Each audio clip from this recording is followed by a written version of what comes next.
ಗೆಳೆಯರೇ, ನನಗೆ ಈಗಷ್ಟೇ ಸುಮಾರು 1 kg ಸೈಜ್ನ ಗ್ರೂಪರ್ ಆಗಿದೆ. ಯಾವುದರ ಮೇಲೆ ಅಂತ ನೋಡಿ, ಬ್ಯಾಡ್ ಶ್ಯಾಡ್ ಮೇಲೆ, ಬ್ಯಾಡ್ ಶ್ಯಾಡ್ 5 ಇಂಚ್. ನನ್ನ ಹೊಸ ಸೆಟಪ್ ಇದು.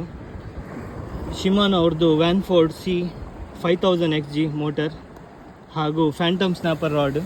ಈ ರಾಡ್ ಮಾತ್ರ ಹಳೇದೆ ನಂದು, ನಾನು ಯೂಸ್ ಮಾಡ್ತಾ ಇದ್ದಿದ್ದೆ. ಲೈನ್ ಕೂಡ ಚೇಂಜ್ ಮಾಡಿದೆ ನಾನು. ಸನ್ಲೈನ್ ಅವ್ರದ್ದು ಇದು 0.26 mm ಇದ್ದು 30 LB ಬ್ರೇಡೆಡ್ ಲೈನ್ ಇದು.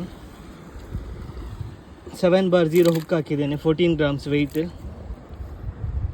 ಈ ವಿಡಿಯೋಗೆ ಒಂದು ಲೈಕ್ ಕೊಡಿ ಗೆಳೆಯರೆ, ಹಾಗೂ ವಿಡಿಯೋವನ್ನು ಶೇರ್ ಮಾಡಿ.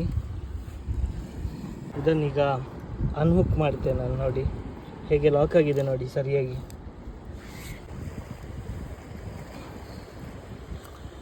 ಇದನ್ನೀಗ ಕಳ್ಳಿಗೆ ಹಾಕಿ ನೀರಲ್ಲಿ ಬಿಡ್ತೇವೆ. ಇಲ್ಲೇ ಸುಮಾರು 1